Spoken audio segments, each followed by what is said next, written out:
Ngayong gabi sa Reporter's Notebook. Mga patakaran sa ilang pampublikong ospital. Kaninong kapakanan ang pinangangalagaan?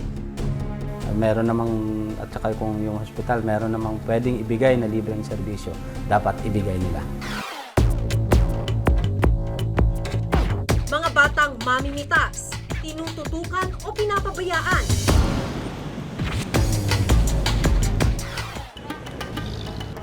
At mga party list representative, kinatawan ng mga mamamayan o ng iilan? Para sa yung party list? Ang party list ko nga bubutuin kasi yung buhay party list. Kumukontra sa gobyerno natin. Ayun kay, may Bisaya, ganon. Personal naming inalam, Sinaliksik ang bawat anggulo. bawat detalye, kinumpleto. Ang lahat ng yan nakatala Sa Reporter's Notebook.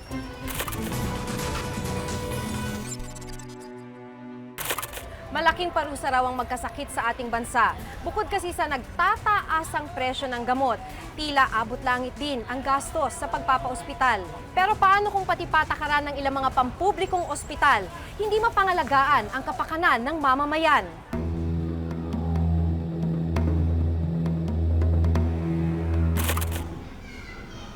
Madalas ganito nag-uumpisa ang araw nila Aling Rowena at ng isang taong gulang niyang anak na si Ariana. Tinitipid niya ang isang bote ng gatas para umabot sa buong araw. Umpisa na naman kasi ito ng paglapit kung sino-sinong politiko para lang maipagamot ang anak na may hydrocephalus. Nasa pinakahuling stage na siya. Yung puno na daw yung tubig, tapos yung utak niya, maliit na daw po yung utak niya. Nababalot na yung puno na ng tubig. Walang trabaho si Rowena. Iniwan siya ng kasintahan nang makitang itsura ng kanilang anak. Kaya ngayon, solo siya sa pagtataguyod ng bata. Senado ang balak nilang puntahan ngayon ng kanyang mga kasama. Dala ni Aling Rowena ang nanlalatang si Ariana dahil wala daw siyang mapag-iwanan nito. Kasi hindi po ako kumakain. Talaga po tinitiis ko na magutom basta para lang may pamasahe ako na pumunta sa hospital.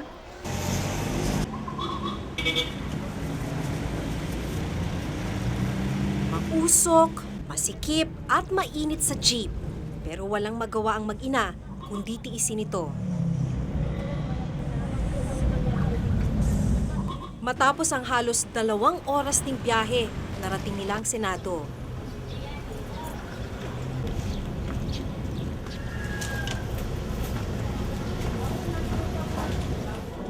Makihintay na lang po kasi yung signatory, wala pa ho siya, baka may meeting sa labas. Kailangan po ng isang requirements. Yung ganito. Meron pa ho kayo? Opo. Nung una raw silang pumunta rito, ni hindi sila pinansin ng mga empleyado. Ang pagtrato sa kanila ng direktor, taliwas sa naranasan ni Aling Josephine. Matagal na niyang inilalapit sa Senado ang anak ng kaibigan na hindi mapaopera dahil sa kasalatan sa buhay. Itong una niyang picture noong January. Ito, February to March na ito, yung picture niya lumaki na. Kasi nung inumpisan siya kinimo, sabi ng doktor, ganun daw talaga. Pag kinikimo, nag-ano talaga, parang nagagalit lalo yung bukol. Babae siya. Mag-iisang taong gulang pa lang si Miss Rain ang tubuan ng tumor. Ito ang naging dahilan ng pagluwa ng kanyang mata. Naiyak nga ako tuwing naalala ko kasi sabi ko nga mabuti lang ako kasi tumutulong ako. Hindi ako ang tinutulungan. Mas masarap kasi yung tumutulong sa tinutulungan. At saka yung mga anak ko, malulusog sila. Minsan nga sabi nito ng nanay ng bata, naiinggit daw sa akin kasi malulusog yung mga anak ko. Samantala siya, isa lang anak niya, ganun pa may cancer. Guaranteed liter ito. Salat din sa buhay si Aling Josephine. Katunayan, wala na siyang pamasahe, kaya nakiusap siyang ihatid namin sa Philippine General Hospital. Dito kasi naghihintay ng gamutan ang bata. Sa labas ng PGH namin naabutan sina Marife at Miss Rain. 2006 October hanggang ngayon, pabalik-balik kami dyan hanggang lumaki yung mata ni baby. Hindi ko alam kung saan ako pupunta, hindi ko alam kung saan ako lalapit. Tapos nung pumunta po kami doon, 2 araw na sila sa emergency room. Hindi ma-confine ng bata dahil kulang daw sa higaan. At dahil hindi pa sila opisyal na pasyente, wala ring pagkain. hindi pa kami malipat kasi sa sobrang dami ng pasyente. Pag nakain ka na pala dyan, ikaw lang sarili mismo kukuha ka ng bed, ng ano. Ikaw na lang mo sarili mag-ano, hindi sila. Diskarte mo sa loob. Hirap na ang batang iangat ang ulo dahil sa bigat ng tumor. Hindi na rin maganda ang amoy ng bukol. Kailangan na itong lagyan ng plastic para maprotektahan sa mahapding alikabok at masahod ang likidong tumatagas mula rito. Nagpapatulong nga akong palagay dahil hirap na hirap ako magpalagay eh. Ang gawa ba naman eh, wala na, hindi na napakita. Sa kabila ng mga paratang laban sa kanila, tumangging magbigay ng pahayag ang PGH. Hindi rin kami pinayagang makapasok sa loob ng ospital.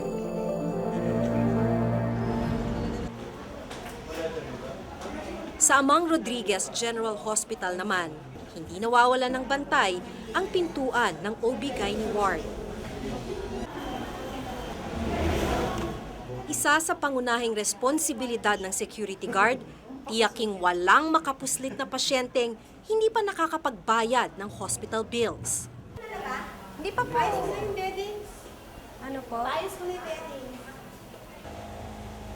Sa silid na ito, nagsisiksikan ang mga nanay na walang pambayad. Mainit sa loob ng kwarto ng mga bagong panganak na sanggol. Sira ang aircon. Isa lang ang electric fan na pinaghahatian ng lahat ng pasyente sa kwarto.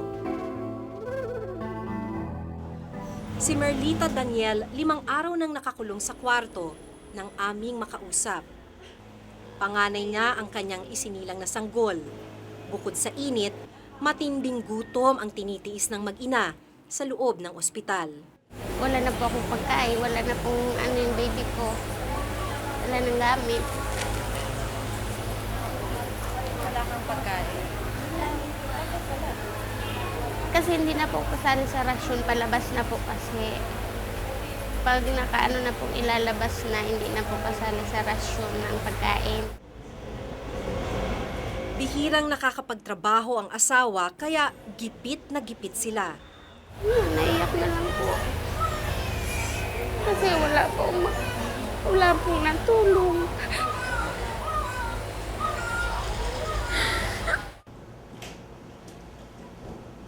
Itinanggi naman ng administrasyon ng ospital na ginigipit nila ang mga pasyente. Pagka yung ganyan na hindi sila pinalalabas, kasi kung minsan hindi naman nakikipag-coordinate ang mga pasyente.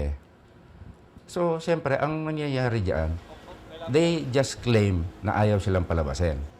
Siyempre, meron silang bill. Meron kami kasing gwardiya doon sa ward.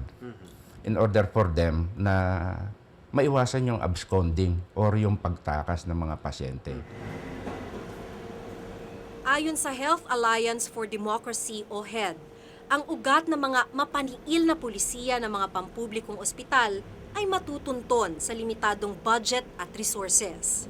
Lahat ng pampublikong ospital, tinayo yan para sa iisang layunin. Pagsilbihan yung mahihirap, yung mga hindi kayang magbayad sa pribadong hospital. Pero dahil nga sa mahabang panahon na hindi naman dinadagdagan yung budget nila, walang mga bagong equipment o walang suportang ibinibigay sa pangkabuuan ng pamahalaan, napipilitan niyang mga ospital na yan humanap ng paraan para magpatuloy yung serbisyo nila. We will call their attention na dapat ipaigtingin nila yung kanilang assessment ng mga pasyente at dapat talagang they should stick to the policy na yung mga hindi makakabayad, walang kayang magbayad, meron namang, at saka kung yung hospital, meron namang pwedeng ibigay na libreng serbisyo, dapat ibigay nila. Sa kabila nito, madalas ang mga pagkakataon na sa pagkakasakit, hindi lang kalusugan ang naaapektuhan, kundi pati na rin kabuhayan. Ang kakausapin natin, mag-asawang nakatira sa waiting shed sa labas ng ospital, dito na sila nakatira para lang makapagpagamot. Ay, hello po. Ako po si Maki. Ang mag-asawang Rodolfo at Elisa Orhe, lagpas 1 taon nang nakatira dito sa labas ng orthopedic hospital. Bakit po kayo nandito sa labas ng ospital? Siya po, inabutan na siya rito ng stroke. Humingi ako ng tulong. Sabi po, ma'am, ng doktora sa akin, Manong, misis mo, iyan natin, x-ray natin, kukuha natin siya ng ano. Kako, ma'am, wag muna, ma'am. Bakit? Bakit, Manong? Wala pa kaming pera ka. Yun. Tumawag ako sa Panginoon Diyos. Humingi ng tulong kako. Wag naman sana mangyari, Panginoon. Buhayin din yung misis ko. Yun. Uuwi kami, wala naman kami umuwian doon, bahay. Yung aming maliit na kubol na pinagbili niya para makaluwas kami dito. Si Lola Elisa may sakit sa puso at naparalisa ng minsang atakihin. May libreng therapy sana ang orthopedic hospital pero dito mapakinabangan ni Lola dahil kailangan daw munang gamutin ang kanyang high blood. 8 buwan nang hindi umiinom ng gamot si Lola Elisa. Ito po yung gamot ko na ginagamit. Kaya lang, hindi ko na uli na inom ito kasi wala akong pambili. 3 beses sa isang araw. So pong isa? Itong sa puso, 1 beses lang sa isang araw. Itong sa vitamina sa buto, 3 beses. Maging si Lolo Rodolfo, sakitin na rin. Operado siya sa spinal cord at mahina na rin ang kanyang atay. Pero tuloy ang paghahanap ng paraang mabuhay. Swerte pa raw sila ngayon at nakahingi na sila ng kapirasong isda para sa pananghalian. Karaniwan kasi, nagkakasya na lang daw sila sa kanin at sabaw. Dito naghihintay ang mag-asawa na makamit ang gamutang minimithi nila.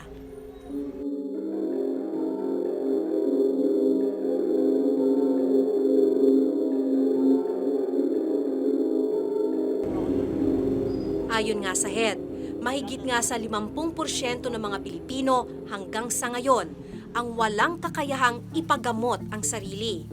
Nakakalungkot na sa pagkakataong kailangan ng iba ang tulong ng pamahalaan. Tila wala itong tulong na maibigay sa kanila. Sa kabila nito, mistulang kinalimutan na sila ng lipunan at pinabayaan ng gobyerno na malinaw na hindi sapat ang atensyong ibinibigay sa kanilang kahihinatnan. Ako si Maki Pulido at ito ang nakatala sa aking Reporter's Notebook.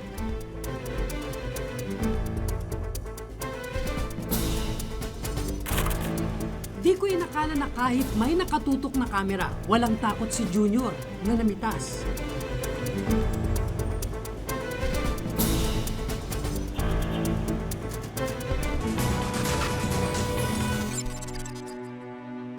May mga gatas pa sila sa kanilang labi pero mistulang hari na sila na lansangan. Sa murang edad, bihasa na sila sa gawaing kriminal. Paano binabantayan ng mga kinaukulan ang mga batang mamimitas? Alamin sa Reporter's Notebook ni Cesar Apolinario.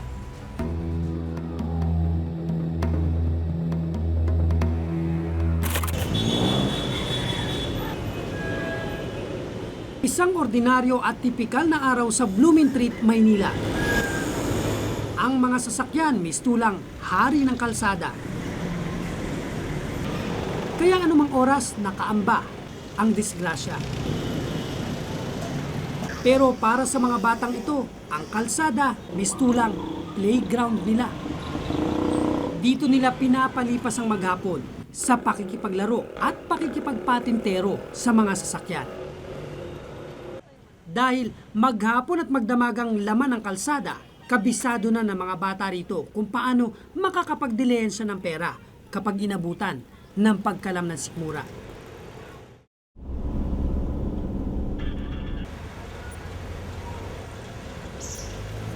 Karaniwang estilo ang pag-akyat ng jeep at pagpupunas sa sapatos ng mga pasahero. Pero barya-barya lang daw ang kita rito, kaya ang mga bata natuto ng ibang diskarte. Unay sasampa sa driver's side ng jeep. Kapag nalingat ang driver, sabay hablot sa tanga nitong pera o kaya'y pera sa cash box. Wala po kasi pangkain eh, kaya ginagawa po namin. Kasi kaya po ginagawa para makabili ng damit sa sarili. Ay, hindi na ako nga sa nanay ko, malaki na po ako eh. Saka mayroon yung nanay ko. Kaya ano po buwan sa sarili ko. Kahit kaya siya na ako. Sa unang tingin, naakalaing mga karaniwang bata lang sina Buboy, Junior at Jo Marie. Pero sa likod ng itsura ng mga inosenteng batang ito, nagkukubli ang isang madilim na sikreto.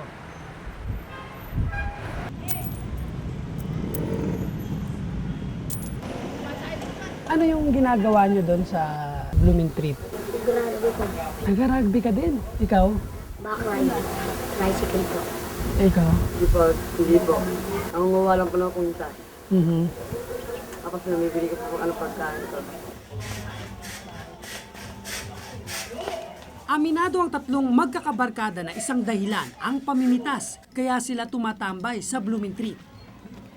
Pamimitas ang tawag sa pang-snatch o pagnanakaw ng pera, alahas, cellphone o kahit anong gamit ng mga pasahero at driver ng jeep. Batang mamimitas ang tawag kina Junior, Buboy at Jo Marie.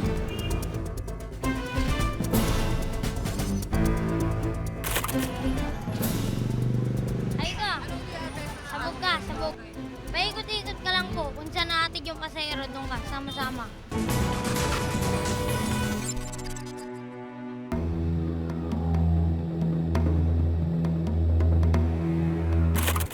Para sa mga batang ito, animo, hinog na prutas na naghihintay mapitas ang mga pera at kagamitang kanilang nasisipat. Sa lugar nila kung saan ko nakapanayam ang magkakabarkada sa ilalim ng pagmamatsyag ng magulang at kamag-anak.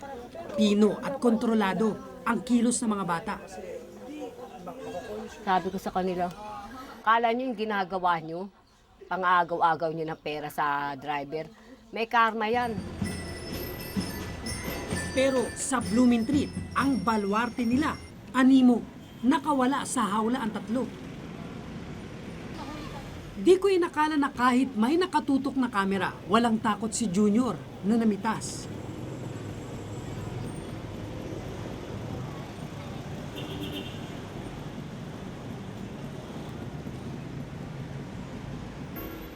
Pero nang lapitan siya at tanungin, itinanggi nitong may napita siya. Sabi ng mga bata, sa tuwing makakapitas sila ng ginto, binebenta agad nila ito dito sa lugar na pupuntahan ko. Tanong lang namin, kasi kinikwento ng mga bata, sa inyo raw binebenta pag may mga ginto. Ay, wala. Ewan ko sa iba. Matigas din ang tanggi ng mga may alasan dito na bumibili sila ng nakaw na alahas mula sa mga bata. Kahit pa harapan silang itinuturo ni Jo Marie. Sabi ng mga tindera hindi daw. Ako bebenta lang ako din sa silver. Kasi mga kaibigan ko puro ginto dito. Silver sa kabila ako. Pero dito sa mga tindahan ito, binibenta nyo? Mga bata. Swerte raw sila kung nakakaabot pa sa mga alahero at alahera ang mga nai-snatch nilang mga alahas. Kinukuha po ng mga polis, lalo na po yung mataba. Malalapasin po kami kapag kinuha yung pera namin. Ano yung matabang yung polis yun? Hindi po, kay Foreman lang po. Bata ng polis. Aminado naman si Police Superintendent Romel Cabagnot, hepe ng Presinto 3, na isa ito sa problemang hinahanapan nila ng solusyon. Totoo yan, meron ding mga ganyan. At ang problema kasi yan, yung mga bata na hindi naman nagsasalita sa amin. Nalalaman namin pag may sumbong. So pag ganyan ang ginagawa namin, pag nalaman namin na barangay o kahit mismo sa kapulisan namin, hindi namin tinutolerate yan, imbestigahan na talagang sinasampahan namin ng kaso. Yung mga sibilyan naman na informer na nahuli sa ato, yung direksyon niya, kinakasuhan na namin.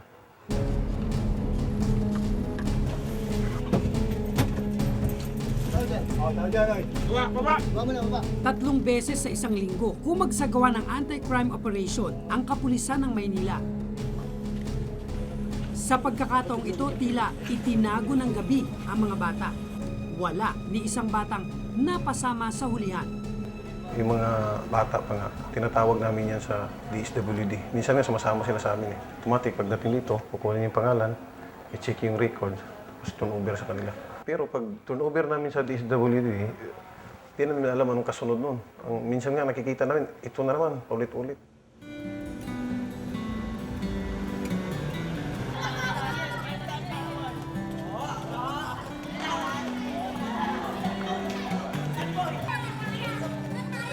Gahibla lang ng buhok ang pader na naghihiwalay sa mundo ng mga batang ito at mga bata sa Blooming Tree. Lahat sila rito, minsan ding itinuring na tahanan ang lansangan. Pero ang malaking pagkakaiba nila, ang mga bata rito, unti-unting natututong muling mangarap. Simula po bata ako, hindi po ako nakapag-aral 15 anyos na si MJ pero sa darating na pasukan, first time pa lang niyang makakatuntong ng paaralan. Sa edad niyang 16, naging labas-masok na ng kulungan at mga shelter si Joshua. Nahuli po kasi ako nung nagnanakaw na po ako ng cellphone. Yung tumunog po yung cellphone, doon po ako nahuli.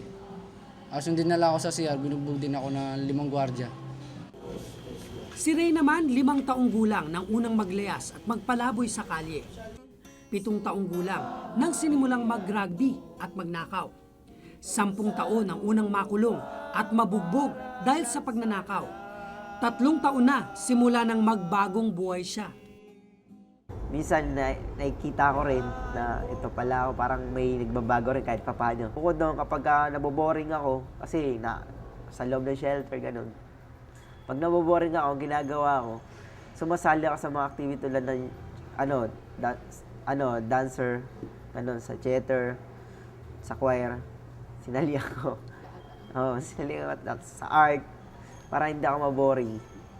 Yun, hanggang sa na-improve ko lahat yun. Bukod sa pagbibigay ng matutuluyan, pagkain at damit, ginagamot din nila rito sa Pangarap Foundation ang pisikal, espiritual at kaisipan ng mga batang voluntaryong pumaparito. Pinapag-aral at binibigyan din sila ng skills training o mga kaalamang maaaring pagkakitaan pag alis nila rito. We have an open door voluntary policy. So every child who is here because they want to be here. Taon-taon nadadagdagan ang bilang ng mga kabataang nagiging palaboy sa kalye.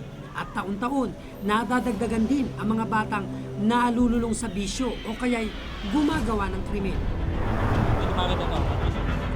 Tunay na mabagal ang paglalakbay tungo sa pagbabago at pagbangon.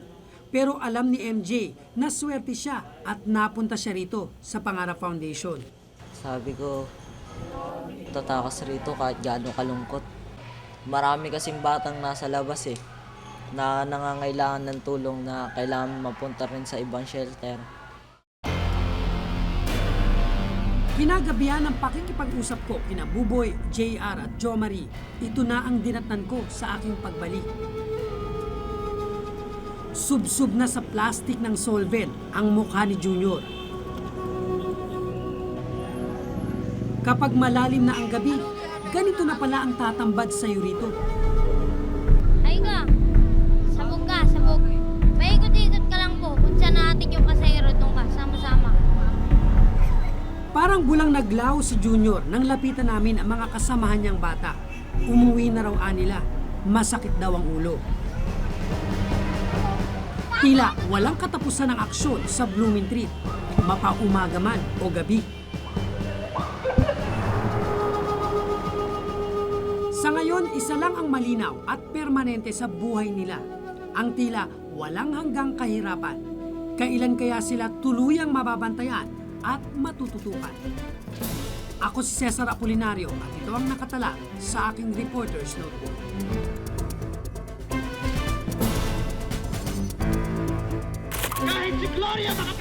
Tanong ko sa'yo, kayo ang nasa media, ano ba talaga ang papel ng party list para sa taong bayan?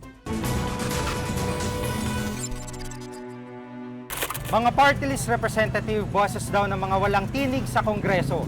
Sa Reporter's Notebook ni Ralph Guzman, alamin kung tunay ngang nagagampanan nila ang kanilang trabaho.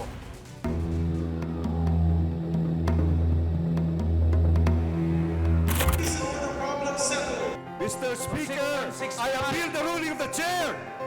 I appeal the ruling of the chair, Mr. Speaker. Point of Do not proceed. You have violated.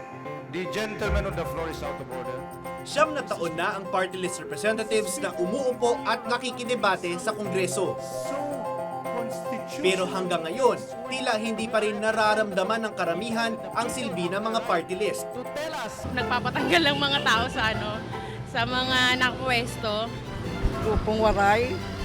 Ilonggo kami sir, hindi kami waray. Kumukontra sa gobyerno natin. Hindi kasi ako pamilyar sa mga ng party list, kaya wala akong masabi. Diyan sila kumikita. Yun lang. Tanong ko sa'yo, kayo ang nasa media, ano ba talaga ang papel ng party list para sa taong bayan? Noong 1995 nang isabatas ang Republic Act 7941 o Party List System Act. 1998 nang simulang iboto ang mga party list. Mga ganap ding kongresista, pero imbes sa distrito, mga tinatawag na marginalized sector ang kanilang pinagsisilbihan. Mga marginalized sector, yung mga sektor na sa paningin natin ay hindi nakakapag-participate sa mainstream politics. These are the poor people, yung mga hindi makapag-participate sa mainstream politics natin. No? Sapagkat alam natin sa mainstream politics, kailangan na meron kang maraming pera upang mag-mount ng isang campaign. Ang mga farmers ba natin, ang mga urban poor ba natin, ang mga fisher folk, wala naman yan, no? Session is resumed. Mr. Speaker. Hindi bababa sa 2% ng lahat ng mga boto para sa party list ang dapat makuha para makaupo ang isang party list representative. 20% dapat ng mga upuan sa Kamara ang nakalaan para sa party list groups. Pero ngayong 13th Congress, 23 lang o 10% sa 236 sa kongresista ang galing sa mga party list. Kaya mula noon, ganapan silang mambabatas, wala masyadong impluensya ang mga party list representatives sa pagpapasa ng batas. Slightly higher sila sa isang advocate ng issue na nasa labas ng Kongreso. Sila yung advocate ng issue sa loob ng Kongreso. Pero with only 20% ng seats allotted sa inyo, kahit magkaisa pa lahat ng party list ng mga representatives, hindi nila kakayanin magpasa ni isang law without the support ng mga single district representative. Kahit si Gloria makapag-alaro! Ang grupong Sanlakas na umupo mula 1998 hanggang 2004 at umaasang makakabalik ngayong eleksyon, aminadong walang naipasang batas. Kinakatawan nila ang mga manggagawa. So far, wala. Lahat yan ay nanatiling proposal, lahat yan ay nanatiling bill. Nahaharang yung mga proposals na tingin natin ay harmful sa mamayang Pilipino. Like the EVAT, like the privatization of Napocor. Matagal na labanan yan pero ultimately, nagsasucceed kung sino yung may number. Tulad din ng mga karaniwang kongresista, may pondo o pork barrel ang mga party list group.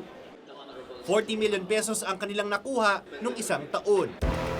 Ayon kay Mon Casiple ng Institute for Political and Electoral Reforms, ang pondong ito minsan ang pinag-uugatan ng kontrobersya sa mga party list. Iba pa yung usapin na yung pork barrel itself masama, no? Nagagamit na source ng corruption.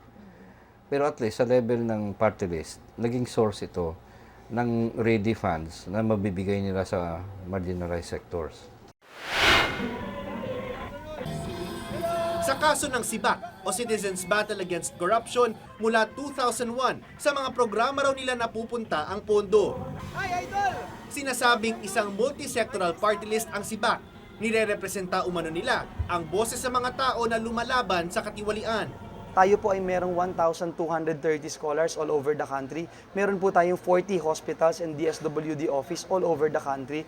We have been helping our farmers, our young people, mga youth centers, ang ating mga barangay levels, sa ating mga LGUs. Tinutulungan po natin sila. Dahil survey mo, kabuuan na Pero hinaing ng SIBAC mula 2005, inipit daw ng Malacanang ang kanilang pondo dahil sa pagpanig nila laban sa issue ng Hello Garci. Kami 205, 206, 207, ni Singkong Duling halos wala kaming makuha. Pare-pareho po yung project namin. For instance, scholarship. I have 1,230 scholars all over the country. Pare-parehong scholarship program yung aming proyekto. Pero sa kanila, priority, marirelease. Sa akin, hindi. Primarily because I signed the impeachment complaint. This is a matter that's between the congressman and the Speaker of the House of Representatives, as well as the Department of Budget and Management. We know that these are incorporated in the budget, and there are just rules for the disbursement of this type of funds. Ngayong paparating ng eleksyon at nagsulputan na parang kabuti ang mga kandidato sa pagka-party list, marami ang nagtatanong kung isusulong talaga ng mga ito ang pangangailangan ng mga maliliit o baka naman sa pansariling interes lamang. Ang party list na bantay ay isa sa mga pinaghihinalaang mula rin sa administrasyon. Ang kinatawan nito, si Retired General Jovito Palparan, iniuugnay sa ilang kaso ng extrajudicial killing sa bansa.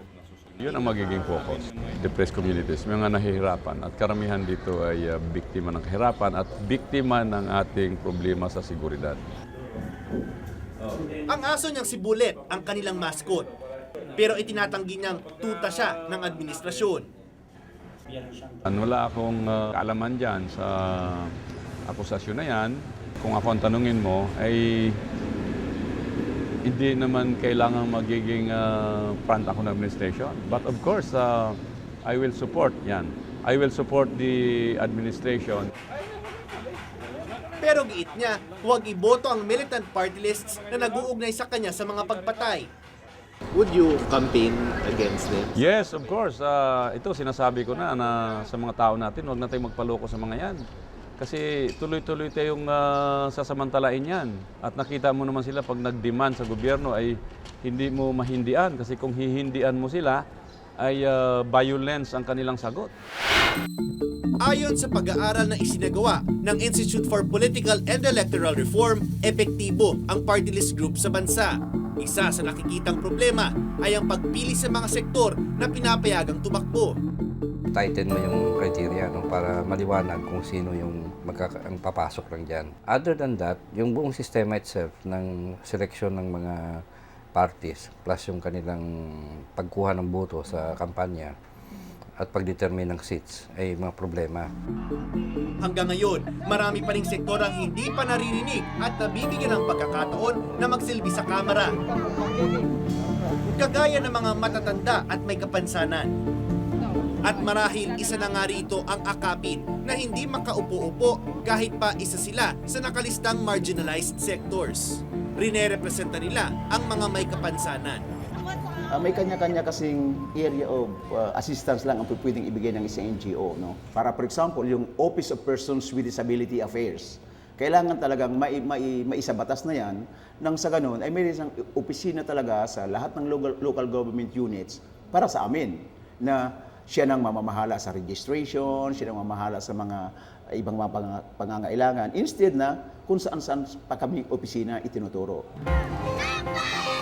Ang pagpili sa party list representatives, singhalaga rin ang pagpili sa iba pang mga mambabatas. Kaya hindi sila dapat ipagwalang bahala sa araw ng eleksyon. Maging mapanuri at siguruhin ang mga mauupo ay tunay na galing sa mga sektor na di karaniwang nabibigyang tinig. Ako si Ralph Guzman at itong nakadala sa aking Reporter's Notebook.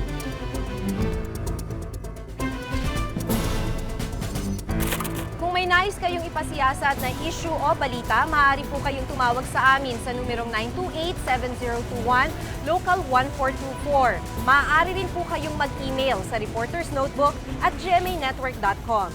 Para sa malalimang pagtingin sa mga issue at balita, samahan niyo kaming muli sa susunod na Martes. Ako si Jig Manicad. Ako si Maki Pulido at ito ang Reporter's Notebook.